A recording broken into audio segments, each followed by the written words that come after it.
सर्व नागरिकांना विनंती आहे त्यांनी जवळ थांबू नका, आग पसरण्याची शक्यता आहे.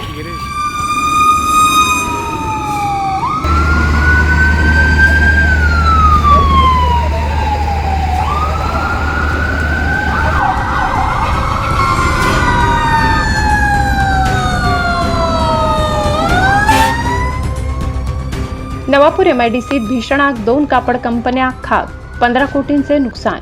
सीमावर्ती भागातील अग्निशमन दलाची धाव, फायर सेफ्टीचा प्रश्न ऐरणीवर.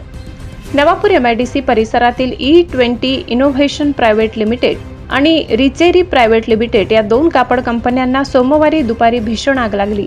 या आगीत कंपन्यांमधील यंत्रसामग्री, कच्चा माल आणि तयार कापड जळून खाक झाले असून प्राथमिक अंदाजानुसार सुमारे 15 कोटी रुपयांचे आर्थिक नुकसान झाले आहे.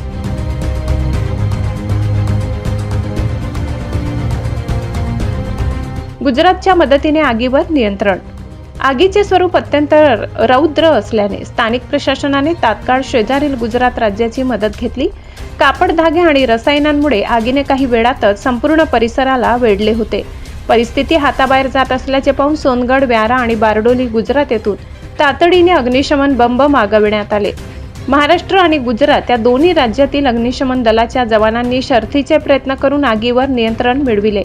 प्रशासकीय धावपळ. घटनेची माहिती मिळताच तहसीलदार दत्तात्रय जाधव आणि पोलीस निरीक्षक अभिषेक पाटील यांनी ताफ्यासह घटनास्थळी धाव घेतली. पोलिसांनी सुरक्षिततेचा उपाय म्हणून परिसरातील नागरिकांना दूर हटवले. सुदैवाने या दुर्घटनेत कोणतीही जीवितहानी झालेली नाही. एमआयडीसीत फायर सेफ्टीची तातडीची गरज. या घटनेमुळे नवापूर एमआयडीसी मधील सुरक्षेचा प्रश्न पुन्हा एकदा चर्चेत आलाय. या भीषण आगीच्या पार्श्वभूमीवर खालील उपाययोजनांची गरज व्यक्त होत आहे. नवापूर एमआयडीसीसाठी स्वतंत्र आणि सुसज्ज अग्निशमन केंद्र असणे आवश्यक आहे, जेणेकरून बाहेरील जिल्ह्यांवर किंवा राज्यांवर अवलंबून राहावे लागणार नाही. सर्व कापड उद्योगांचे नियमित फायर ऑडिट करून तेथील सुरक्षा यंत्रणा कार्यान्वित आहेत का याची तपासणी होणे गरजेचे आहे.